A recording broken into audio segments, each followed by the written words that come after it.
Welcome back, everyone. I'm going to do a quick session on the wall before doing some weights. This is a Saturday session, so if you're following along with the fat loss kind of side of things, today's where I'll eat a lot more calories, a lot more carbohydrates. So trying to kind of get the early morning workout in and then start loading in some carbohydrates so that glycogen will replenish muscles and different things. The plan today, I actually climbed one earlier this week, but I didn't get video of it. It's one I've posted before where I'm skipping some of the holds. It was one of the longer ones previously that took me a while to do just from an endurance standpoint. I've cut some of the holds out and I was able to do it actually on both directions earlier this week. So I'm hoping to be able to do that again today. And then one other one I've been working on, I've got an idea. I might be able to try like a different foot placement, and that may make one of the moves easier, which seems to be where I keep falling from. I've done it the old way, like done it from that move up, but I haven't been able to start from the bottom, do that move, and So we'll try something different today. Maybe that'll make a difference. Maybe not, but it's at least worth a shot.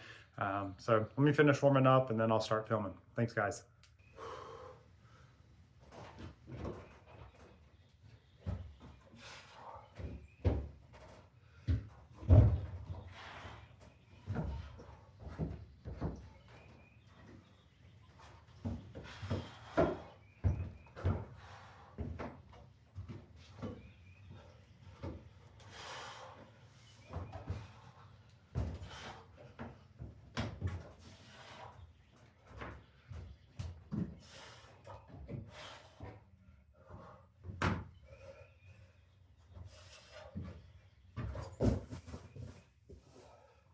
All right, not bad.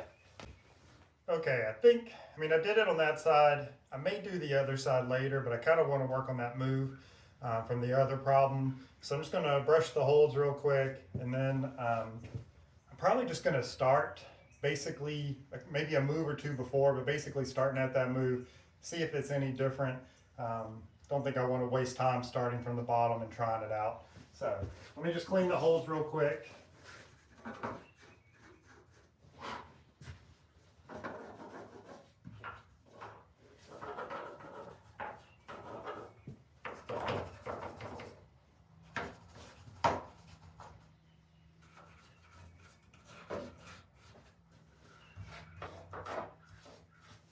All right, I've got chalk on already, so I should be good.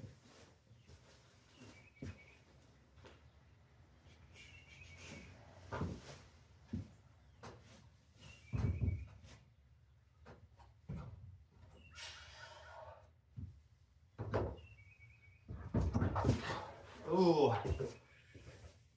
not sure if that's going to be easy or not. Definitely kind of puts me in an awkward position. I think if it was out to the side, to the right side a little bit more, it would make a huge difference. I felt pretty good with the foot out far just then. It felt like the foot was staying. That hold's just flat. I think if it was angled somewhere I could push, it'd be a lot easier keeping my foot on for that too. So I'll rest a little bit, try it with the foot far, see which one feels better. All right, I think I'm just going to try it from the bottom. I kind of have a feeling I might get it this time. Sometimes you get those feelings, you got to go with it. It's not a guarantee, but actually one of my favorite songs is playing or will be playing on the headphones, so might as well give it a shot, see how it goes.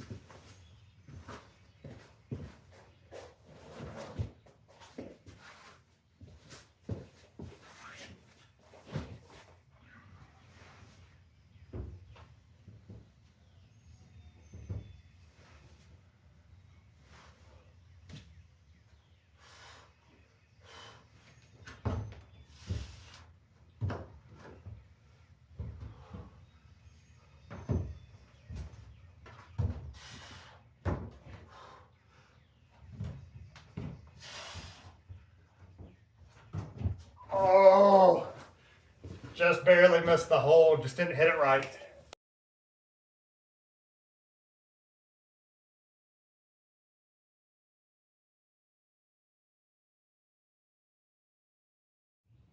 All right, guys, here's a refresher on the hold. So the right foot's on that little purple, left foot's on the green, left hand is on that small strong hold, and the right hand is right there in that shallow dish from Beastmaker. First move, left hand goes up to that rail, twist a little bit, right hand goes there, and then you step through with the left foot onto that small red hold, and then the right foot goes right there onto that one from Beastmaker. And as you can see, it's pretty flat. That's why I think if it was angled some and I could push, it would have made that move a lot harder. But there, with no friction and flat, it was easy to come off. The next hand hold is right there from Beastmaker, and then go up to the dog bone pinch.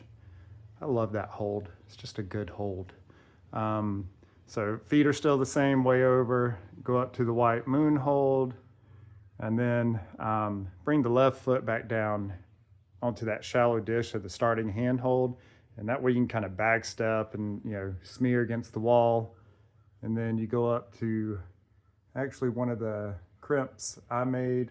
Probably a pad, maybe just a little bit more. Pretty comfy too, so I'm happy with it. And then finish on the black.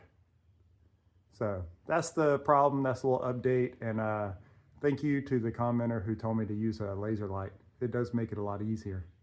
All right, so that's it. I'm done. I did not realize, but apparently I'd moved the camera to time lapse, so that's why the Sengo, that one I'd been trying, was so fast. All I said at the end was that I guess my feeling was off by one go. I don't know, today just felt good when I had pressure on that toe and that foot on that way out to the right. So it just felt like I should go with it.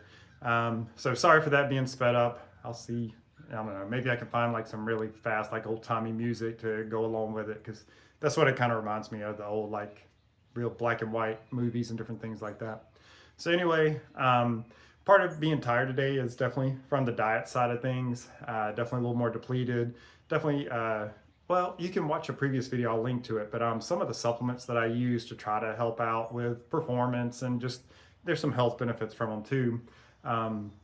I do like creatine, so like I've got a shake with me now that's got some creatine in it, and then it's got some different carbohydrates in there, so around 20 grams of carbohydrates and about 10 grams of essential amino acids. That's just what I like to do. You could put whey protein and some carbohydrates and different sources. So, I mean, there's different ways to go about it. But what I've noticed with the diet side, if I do deplete glycogen from the muscles, that does seem to help out on the fat burning side.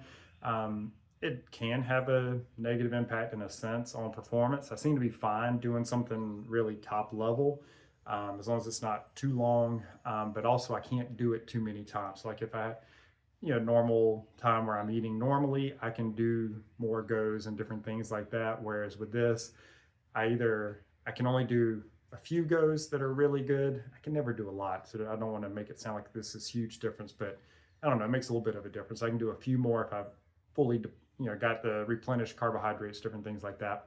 Replenished glycogen, I guess I should say. But like that top level still seems to be the same. It's like, how many times can I do it? It's maybe a little bit more. It's probably something, if I kept with this for week after week after week, it would build back up to the same. I think that is what research tends to show. Dave McLeod has done either a podcast or a video where he talked about some of the things with ketogenic diets versus more carbohydrate-based diets. I don't typically do technically keto. What I do is more of a cyclical low carb. I may get into ketosis, but that's not my goal. I'm not trying to. I'm just trying to eat lower carbs, kind of deplete the glycogen. That way, like today when I eat, there will be more glycogen that goes into the muscles and helps replenish them. And then so like Tuesday or so, Tuesday, Wednesday, when I climb again, it'll probably be a better session because I'll still have some of that glycogen in there. Won't all be depleted yet. But the other thing I noticed with this too is the other way to kind of be able to still go hard or try really hard moves is just rest a little bit longer. So if you're doing things, just play around with that. That's the only reason why I say it is, it's not that, oh, this is bad, oh, this is good. It kind of depends on the context and what you're trying to do. I mean, if you're truly just going for ultimate performance and you want that to be the highest level it can be, doing something with, very low calories and stuff is not going to be the best way to go, period. So keep that in mind. All right, that's it. I'll talk to you guys next time. Bye.